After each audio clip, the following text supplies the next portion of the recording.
Yeah, I think it's only increasing on what we're seeing for customer demand right now is there's a lot of, I guess, customers that are wanting the FedRAMP experience and that type of consulting and being able to maintain FedRAMP environments and being able to ask for consulting on how to start into the FedRAMP program and how to get through an audit, how to remediate, all of these different things. And I can see that that's increasing now. There's a lot of things changing. Obviously, the FedRAMP 20X program, having a revitalized effort in that is helping with this. So I'm very excited. I work with a lot of partners that work with those programs too, and they're very excited. So I see a lot of good things coming out of that.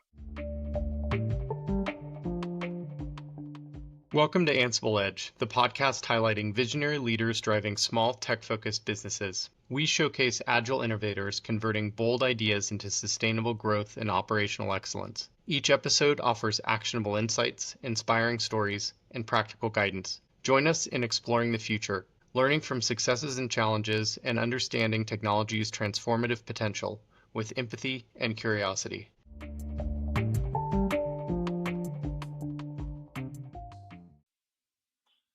Welcome to today's episode. We are honored to have Eric Adams, founder of Federal Cyber Defense Solutions, as our guest. Eric is a seasoned cybersecurity leader with deep expertise supporting critical infrastructure, fintech, and government sectors. His career includes work with major organizations like Hewlett Packard and IBM, particularly guiding businesses through the complexities of FedRAMP authorization and cybersecurity risk management. In this episode, Eric shares insights on cybersecurity trends shaping 2025, including the growing role of AI in automation and risk management, the evolution of FedRAMP through the 20X initiative, and the importance of building resilient security teams. We also explore the entrepreneurial energy revitalizing the cybersecurity landscape and how organizations can navigate emerging challenges with agility and foresight. Join us for an insightful conversation on the future of cybersecurity and practical strategies for thriving in a rapidly changing threat environment. Great. Eric, welcome. Thanks a lot for joining us today. Where are you calling from? I live just outside of Boise, Idaho. How about you guys? Excellent. We're hailing from Denver, Colorado. Nice, very close, right across the Rockies. Exactly. Not too far away. I was given a listen to the most recent Fed Ninjas podcast episode, and I thought it was really interesting just diving into SOC and how those operation centers run. So lots of good insights there. I really enjoyed it. Yeah, thank you. That was a good episode. We had Anthony Horn, expert in Security Operations Center, and that's one of the things that obviously supports CISO and FedRAMP type of activities, and that's a lot of the content that we talk about. And so Security Operations Center is that base part of monitoring and finding incidents and dealing with incidents. So very good insight into those experts when we can get those. Yeah, I mean, I think I definitely really enjoyed the idea of it being like a community effort and there being like an expectation within that group with those people that when they find something, they share their findings with everybody else. It kind of makes me think of when I first got into doing IT work and how it was a lot of tribal knowledge that gets passed on. That's how we all learned, right? It was like, wow, we would never know anything if we weren't at a company where we had the luxury of having people with all of this knowledge inside of their head and them sharing that knowledge whenever we would run into situations and being able to observe that and see how we worked through it, and then a little bit of after action follow-up and improving processes. So it's really nice when we can learn things that are able to be shared. There's obviously some things that you can't share outside of companies. And then there's also some interesting concepts within ISAC where you can share with the community. So I think it's really growing as a community, being able to share within limited audiences and then some things obviously to further audiences. So that's good stuff. Absolutely. With the classic game of cat and mouse, it's definitely needed. The crowdsourcing and sharing is a good way to stay ahead. So, Eric, can you share a bit about your role at Federal Cyber Defense and how it fits into the larger organization? Yeah, sure thing. So really, Federal Cyber Defense, I am a CISO there, and I give my expertise to organizations, and it can be an account executive type of a role in IT systems. It can be as a vCISO giving advice into systems to make sure that companies are maintaining their proper risk management, because obviously they work with other companies, and other companies want to know that, hey, you're at the the security posture that you need to be for us to do business with you. And also in critical infrastructure, fintech, those are my main areas of expertise, and obviously government, going through FedRAMP authorization with Hewlett Packard and with IBM, and then assisting others, helping them try to get through FedRAMP authorization, which is changing quite a bit right now for the positive. It's really seeing some acceleration into making that program better right now. That's great. What are some things that you're seeing? Yeah, really the FedRAMP 20X initiative, and a lot of this on improving automation, continuous monitoring, continuous type of concept of really point in time, knowing where a system security posture is at a point in time. And I've seen this with a lot of, say, like cloud security posture management systems, where you've got a dashboard and you've got attack path analysis, and you can be able to look at that and say, wow, here's how an attacker could get into our system. So it's almost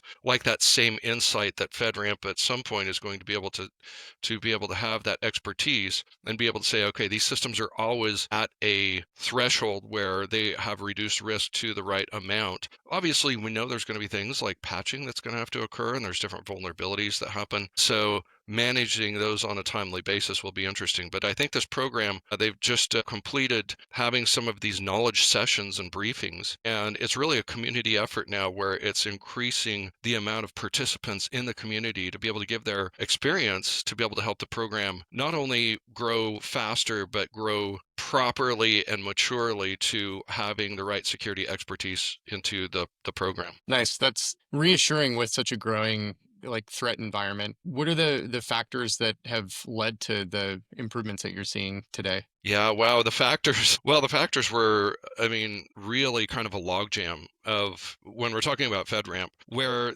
there's really a lot of pressures. And these are things that I've seen where a company says, wow, we've got these other customers, and they say, if you don't get FedRAMP authorization because we're a government cloud service provider who supplies a cloud service to a government, and you're one of our downstream security providers, if you don't get also FedRAMP authorized, then we're going to have to find somebody else, or you're going to have to commit that you're going to do this. And then you have a lot of folks that, they really try to figure out FedRAMP authorization, which is difficult, and they've only got a year to do it once they get accepted into the program. So there's a lot of pressure. And there's also a lot of, on the government over the last few years, it's been a logjam of trying to get these cloud service providers the proper attention and understanding their risks, and reviewing sheer volumes of paperwork, and also reviewing auditors' findings, and being able to find an acceptable rate of remediation for these findings, and being able to get it done within that year. So that's where you've seen the logjam, and that's why they're trying to make this program better with automation. Just think of some of the automation that you could do with the proper techniques of AI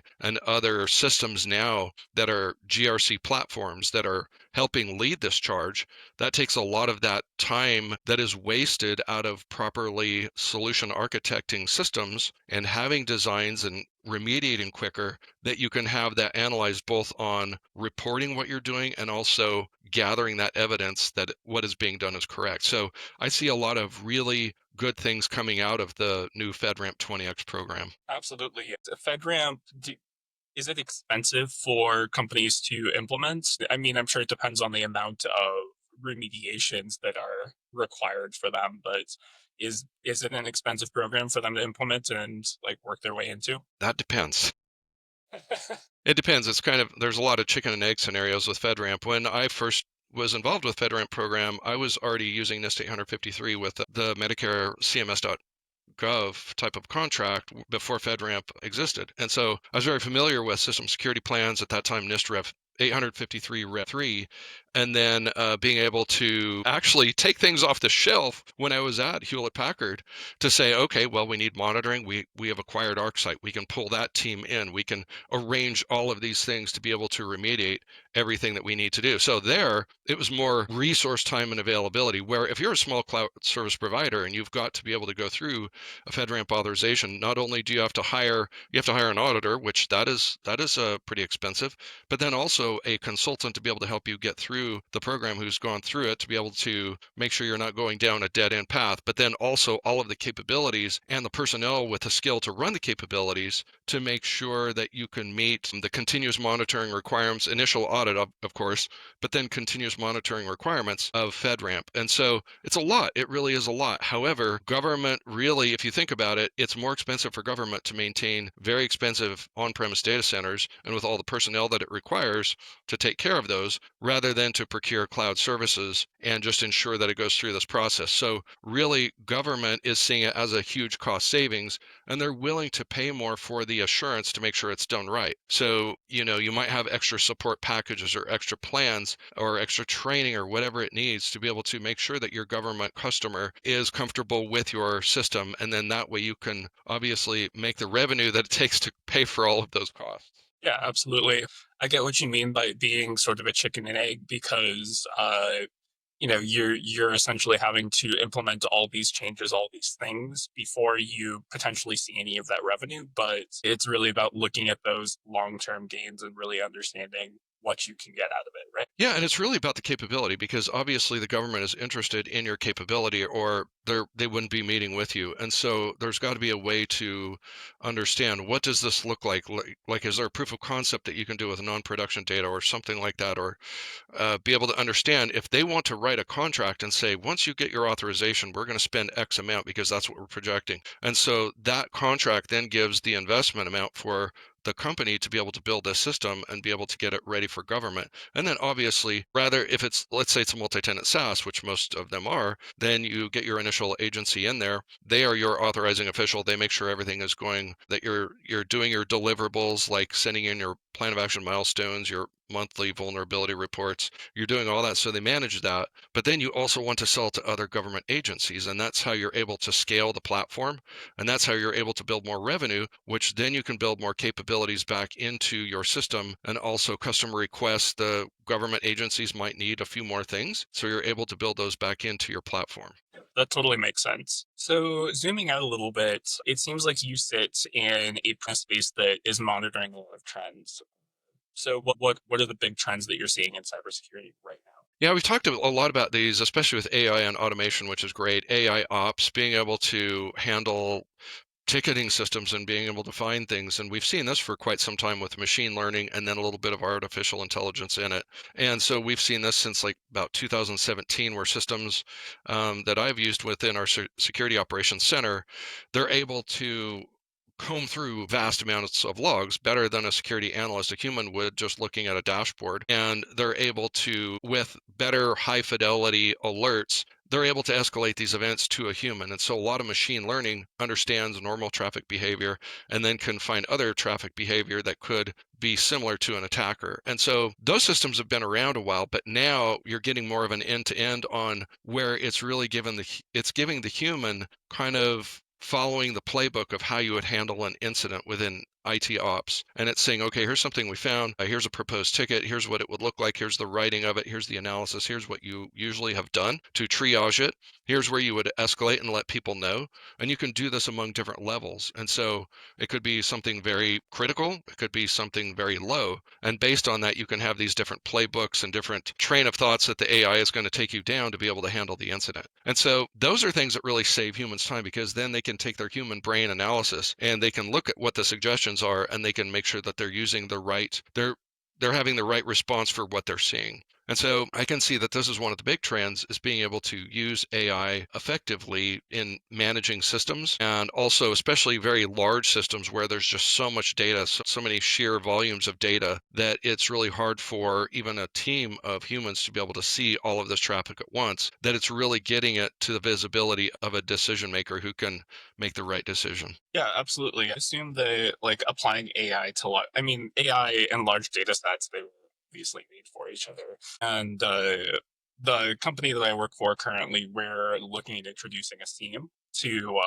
kind of collect all our logging together in one place. And a lot of the offerings that we're seeing there utilize AI to analyze the logs from across a ton of our systems so that we can get an eye on trends and like actually track activity across. And I'm assuming that that's kind of where kind of what you're looking at, what you're talking about. Is that right? Yeah, it totally is. And if you look at how a SIEM platform, so security incident event management, if you look at how that's evolved over the last 25 years, 25 years ago, it was just getting the logs off of the system, which was very good because if an attacker attacked a system, they would write over the logs, they would destroy the logs, erase them or change them.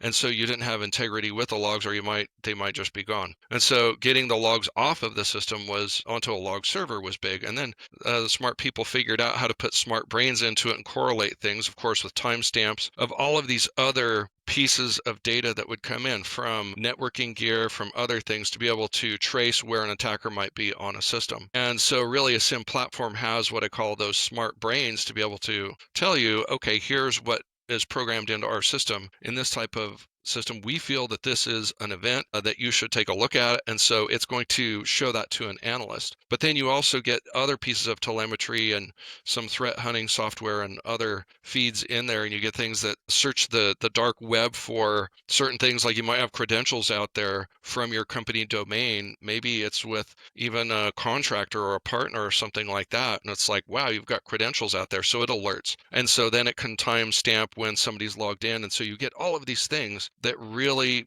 the SIM is the glue that holds that all together, and it puts it in front of a human, and it gives them some information to be able to use their playbooks and run books to be able to make a decision based on their incident response plan and other plans of how they're supposed to attack that problem. So moving away from AI and automation, what other trends are you seeing? Because I feel like AI and automation is kind of huge everywhere. It has huge applications across a lot of industries, right? Yeah, really, I'm seeing people getting back to putting on their risk hat and saying, okay, we have gone through compliance frameworks. And it's interesting because during the time of pandemic, there were a lot of things that couldn't happen, such as with ISO 27001 certification. One of the duties that I saw was we have to have an in-person inspection of the data center. And so that was removed from the requirement because of pandemic. There weren't a lot of in-person interactions for good reason. And so really after that, things kind of changed a little bit to where, some requirements came back, which was good. But now I'm seeing people looking at it with more of a risk point of view, saying, well, why are we doing some of these things to a compliance framework? Do customers really care about this? Are we seeing this in their third-party risk reviews?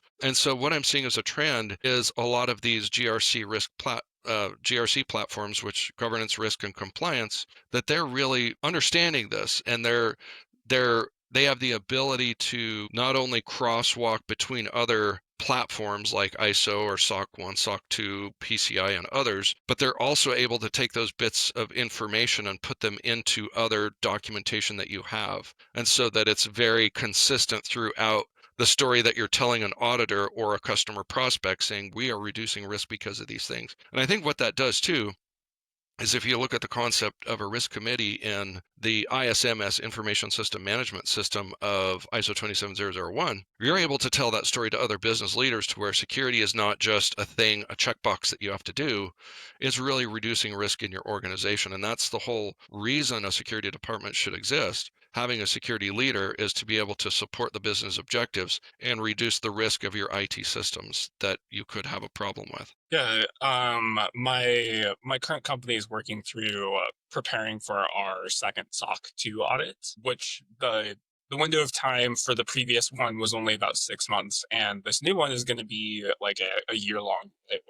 And we're starting to have conversations about the story that we're telling, the story that our data tells, which I think that you touched on that a minute ago, where it's really about the story that you're telling your customers. It's about the story that you're telling your auditor. And that's what data should be doing for you, is helping you like support a story, right? Yeah, definitely. And it's interesting, starting with SOC, getting your first SOC certification, you go through a type 1 certification, that's your initial one. So you gather everything until you can meet that. And then after that, you have it an annual, or you might adjust it to semi-annual, whatever fits your customer's needs typically, as they want to see that report, because that's their downstream controls that then support their SOC report also. And so then you get to that type 2 report to where you're doing it over and over, and you're telling that story. And I think you touched on something very important, is you're protecting the data. All of these different things that you're doing, whether you're creating how you manage access controls, like all of the accounts, all the logins. Somebody leaves, what do? Well, you disable that, like you disable them to be able to log in. Then after a while, you remove that login. Or you're architecting a system to where it's got segmentation in the environment, or you have encryption externally and internally. You've got zones for maybe PCI where payment card information goes.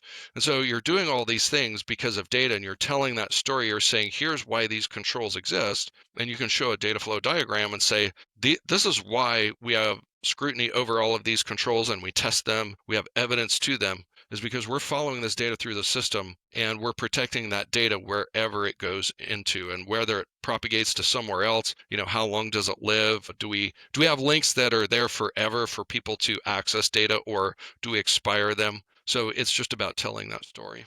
Absolutely. Shifting back to cyber defense solutions, what's working well for you guys right now?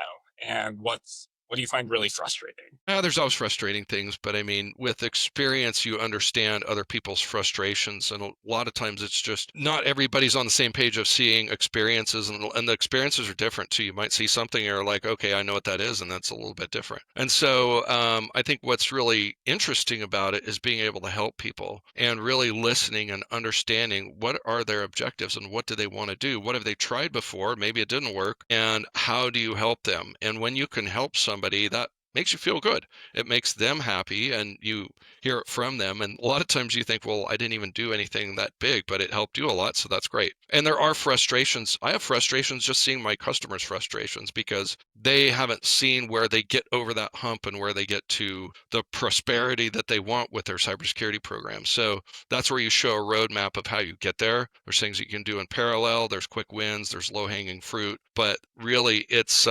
understanding that roadmap of getting to where they want to be. Definitely. I mean, I think that part of the hardest part of working with customers is actually understanding their needs, and like not necessarily what they tell you their needs are, because people who aren't an expert in the domain or don't have as much experience as you obviously don't have the same perspective. So it's a matter of like approaching things with curiosity and learning how to ask the right questions, right? It definitely is. It's like solving a puzzle, and you hear them say something, and then really you have a lot of questions. And so you kind of put those questions on the back burner because you want to listen to as much as they're going to tell you, because they've heard other advice before. It might be right. They might be going down the right path, or they might have something that needs some adjustments. And so then from your experience, you then ask a few other key questions to be able to really focus on really the issues that they're trying to solve. And just as I'm saying this, I'm thinking about going to a doctor's office and them asking a question like, oh, does your back hurt? Okay, why does it hurt? What have you been lifting heavy things? What does your exercise routine look like? So just drilling down those points, the doctor listening to you, but then also asking the right questions at the right time. And then listening really closely, because that leads you to where you might have a proposed solution, but still you don't have all the answers. You still have to continue asking those questions and correcting the course along the way to make sure that you're getting the right outcome. Absolutely. I think that the doctor analogy is fantastic, because ultimately doctors are going in like they have a wealth of knowledge, or maybe not if you're starting with a new doctor, but they have their wealth of knowledge, and then they kind of go in blind to almost every interaction, other than maybe some notes that the patient put in on a visit request. So I think that that's a fantastic analogy. It's an interesting parallel because you hear of triage with security incidents, and you hear that within an emergency room, like, okay, how big of an event is this? Is this something huge where it's all hands on deck? It's all the security team that's going to have to handle this, or is it something minor that someone can initially be able to understand and get it so that it's stabilized a little bit, and then be able to manage the incident clear through? So there's some interesting parallels there. Yeah. So do you have any particular metrics or outcomes that you're focused on improving this year? Yeah, definitely. I think one of those is gaining speed and efficiency and we talked about this a little bit, with AI to assist where you can. And I think that that's going to be a big metric, because with AI and automation, you're seeing things change rapidly. And so you don't want to be behind the curve. that is one of the things that I've seen people putting things off for a while. It's like, okay, well, you're able to get by now, but let's analyze that. Let's say your competitors are changing and they're going quicker. Are you still going to maintain this customer base? Or if not, how do we change to be able to accelerate when we need to accelerate? So metrics are very important to be able to do that. And you look at the workforce changing, like, are sales going up right now? Are they going down? Are you hiring based on that to meet and support your needs? And then anticipating projections on what you think that's going to look like. Right now, a lot of people don't know, but if they have some sort of forecast that tells them, hey, if it changes, here's an opportunity, we're able to capture all this. And then, of course, cybersecurity's job, as I said before, is to be able to support the business objectives. And so we understand how to support that and scale and put the right roles in the right place to lower the risk in whatever the business market might be. In critical infrastructure, there's many types of risks. And then being able to measure it. And so one of the really great books out there is How to Measure Anything with Cybersecurity Risk. And so you can put metrics on a lot of those things, kind of some quantitative analysis on that. And you can be able to show things like heat maps and support to board of directors, to other C-level executives of why you're doing things. Why are you doing this? Why are you focusing here? And it's because of the heat maps compared with where your company is at in the industry, where you should be and how you get better in each one of those security domains. Absolutely. I think that one of the most powerful things about AI and automation is its ability to provide actionable information based off of near real time data that is being input into it. Like, I think that traditionally people would meet weekly or monthly to look back on the previous week or the previous month, or whatever that period of time is, and then make decisions about what they're going to do for the next month, 3 months, 6 month window, something like that. And the ability to implement more real time data to make those changes, those decisions is really powerful. It is. Even people just using, let's say, Zoom meetings or Microsoft Teams meetings, and they're using Copilot or something to analyze all of the notes and give a summary and really give action items. I think regular business users are able to understand that data better, because rather than trying to recall everything from that or writing it on a post-it note, they're able to understand things in a bulleted fashion and what is most important, be able to prioritize those things. And it's giving people better knowledge to be more well equipped to handle different situations. So it's really helped a lot of people, not only security people, but other business users. Absolutely. A few years ago at my previous company, we implemented Gong, which is a call recording sales tool. It was crazy expensive, like 300,000 plus a year sort of price tag for not the largest company. But I love how accessible these call tools are now for everybody. Gong is great. I work with a customer that has Gong, and it's fantastic because you can go back and be able to see different things, and it's got really good analysis. I think it's a really good company, but that's a good example of being able to empower the users of those teleconference software and be able to use AI to be able to help them be more productive. I think it's a good investment. I don't know how much it is, but it works really well. It's a great capability. Absolutely. I had no issues with the capability. The price tag was just a lot.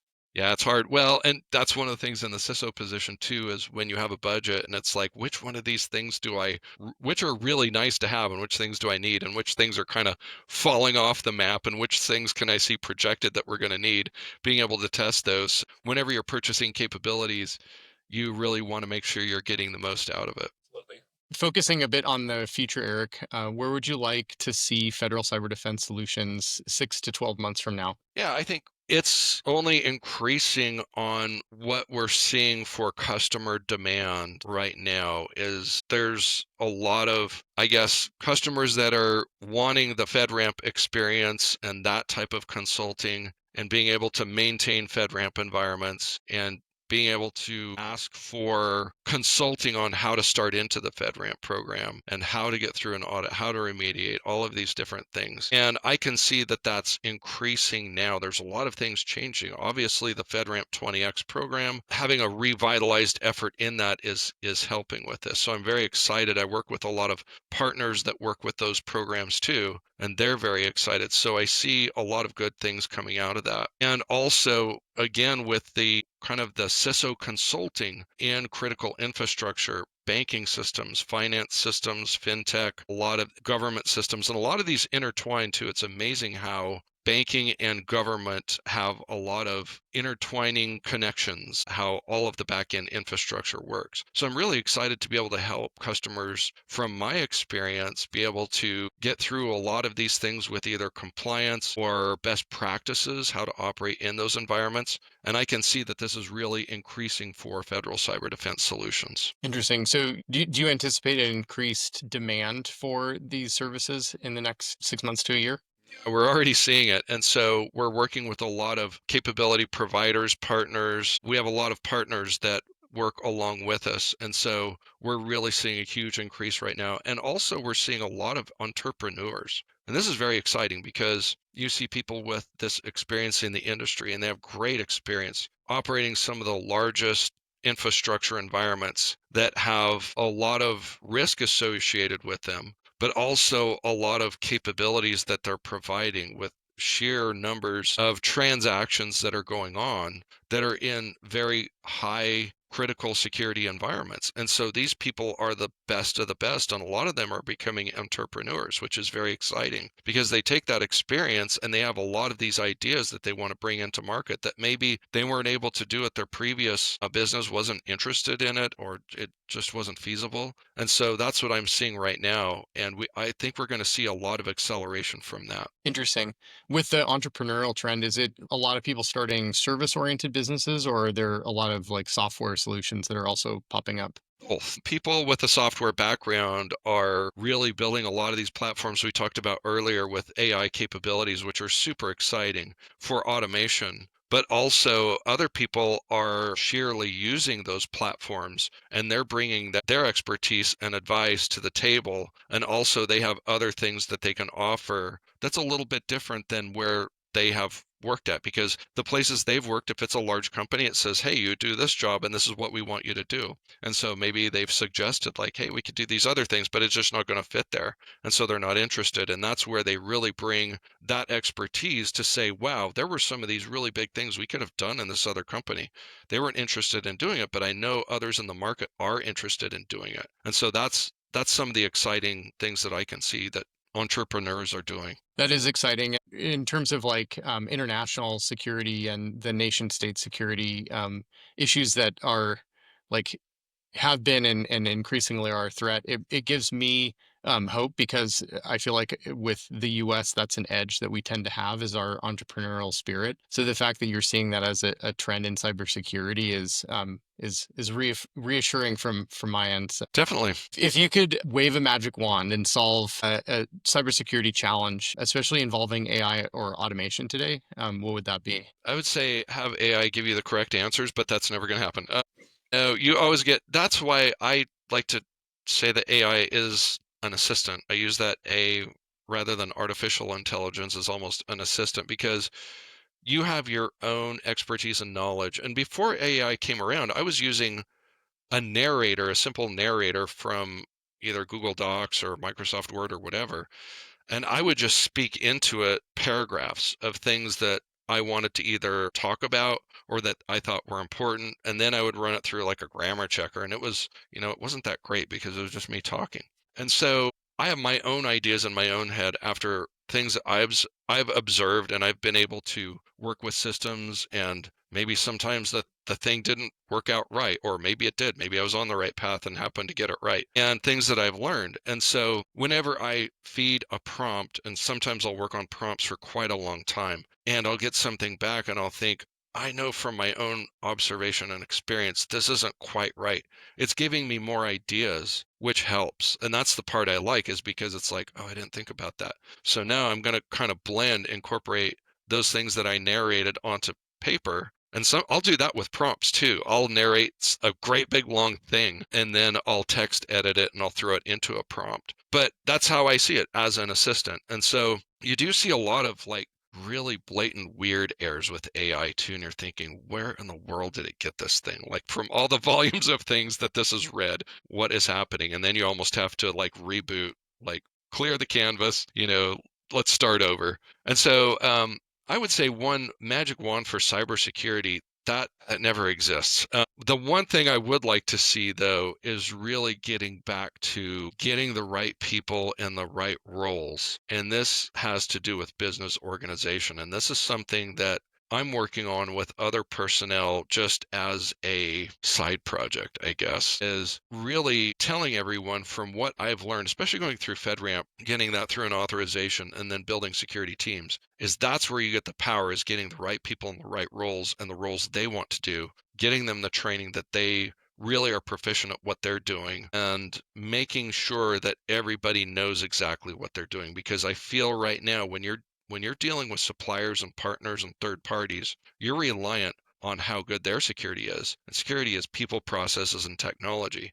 You've got the software for the technology, you've got obviously the people for the roles that support it, and then you've got different processes on how you're supposed to run your organization. And so I feel we really need to get back waving that magic wand to understanding, do we have the right people in the right places? Because in a lot of places, we don't. It might not be our own company, it might be other organizations that we're working with that have critical pieces that are a part of our ecosystem of security. And so I think that that's where the magic wand needs the attention. I don't know if it's going to be a magic wand, but at some point we're going to have to get to that. Interesting. Yeah, I listened to one of your podcasts and you talked a lot about, I believe that COVID disrupted a lot of the seats and personnel at different companies because there was so much hiring that happened in tech and cybersecurity at that time. Can you talk a bit about how COVID disrupted things and even today how there might be some lingering effects, or if there's other things that are affecting the getting the right people in the right seats? Yeah, really. And I've seen charts from CISO, I guess CISO group that really track this with a lot of data. And so it was tracking really evenly to where hiring within CISOs, directors of information security, managers, senior managers, personnel, individual contributors was pretty even. It was following business growth, and that's what you want. And then, and this is what I mentioned in the other episode, is when COVID hit, people were working from home, and there was a lot of worry that, wow, people are working from home. Are attackers going to isolate them and say, oh, here's an email from somebody that looks at our company, and we're going to send them something urgent to do? And so there was kind of an overhiring of security professionals to be able to manage these remote workers and supporting systems remotely. There was a lot more IT hire done during COVID 2020, early 2021. And so it went off of that even growth chart, it went above it. But then there was kind of a roller coaster effect where after 2021, it actually went under. And then they're starting to find people to go into those roles really with not much security training in some aspects. And so I've seen that a lot in the industry to where really those seats aren't with the qualified people that they used to have before. It's not everywhere. Some places have maintained their security personnel, their entire infrastructure, and they've done a great job at it. But still, there's a lot of places that aren't really stable with their personnel and security. And so that's kind of what I was speaking to in that episode of seeing those charts. And the charts with the numbers are pretty interesting. They're a bit shocking, and so you're wondering, when is this going to get on a path of stability to where we've got the right people in the right roles? Yeah, it's interesting that you talk about like the right people and the right roles.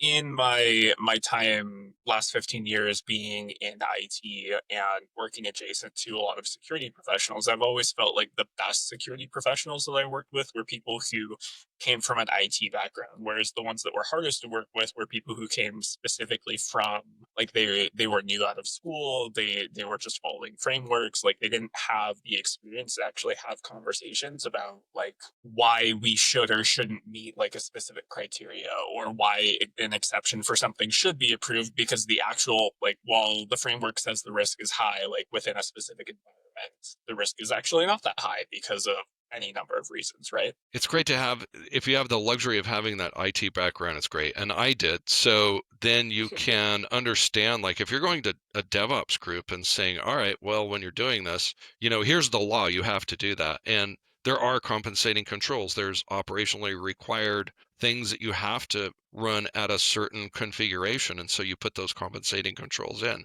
And so then you're able to at least speak the same language. And so the scenario that you talked about, yeah, you do see that in the industry. If somebody's just trained on, say, pure GRC and don't have that technical background, then the other folks on the other side, they don't really appreciate what you're saying, and they're going to just fight you the whole time. And that's not good. You don't want people doing that. You want people to understand a common language and be able to explain to them the risk and be able to understand, how do you reduce that risk? It might be by patching whatever it is that's wrong or configuring it correctly, or it might be by some other control that you are then lowering that risk to an acceptable level. So you are seeing that in the industry, and hopefully that corrects itself to where you get more people on the team that do have a technical background, and they can be able to help be the intermediary in those situations. Yeah, I think that one of the biggest shifts that I've seen in the way that security and security teams are trying to present themselves is not so much saying no. Yeah. The Department of No, that's the thing that we talk about. Security is seen as the Department of No. And that's the thing that a lot of times when I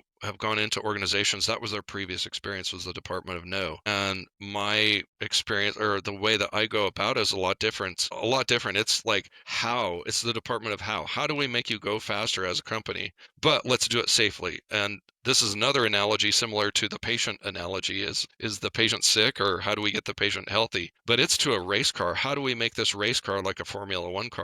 How do we make it go fast? But how do we have safety features that we don't crash and hurt ourselves very bad? How do we run fast but have that safety in place? And so it's really understanding and partnering with the business of, how do we meet business objectives, because it's not a hobby, it's a business. We're making money. That's how we pay the employees, the shareholders.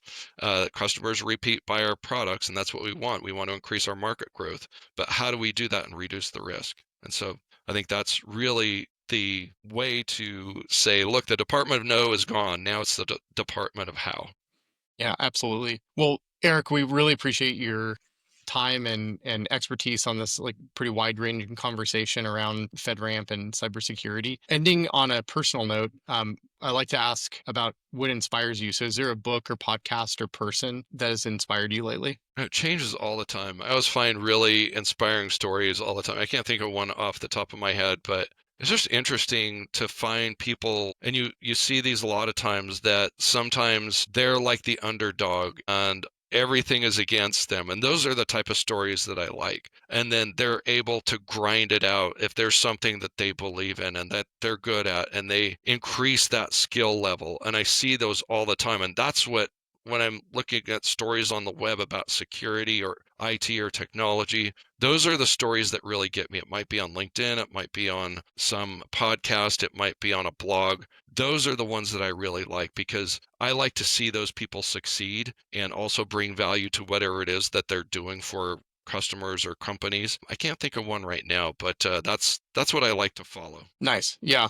I mean, the underdog movie that comes to mind for me is Rudy from long Yes, ago, but that's a good one, because that's football too, and I enjoy football definitely. So that's a good one. and how can people learn more about federal cyber defense solutions? Yeah, really. So, Federal Cyber Defense Solutions, there's our website, and that gives a small amount of information. And people can contact me if there is a need for a fintech government, being able to understand our partners, because a lot of times I just point to other partners that will be able to help them with whatever it is that they need. So I work with a large ecosystem of partners as well. And then also we have our Fed Ninjas on fedninjas.com. We have our podcast and our blogs, so they can find out more information. We like to share information that we can share, because we want security to be good everywhere. And so we enjoy sharing that. Awesome. Thanks a lot, Eric. I'll put all those links in the show notes and we can go from there. Very good. Well, thanks, TJ. Thanks, Josh. Thank you so much for joining us, Eric. I really enjoyed the conversation. Thank you.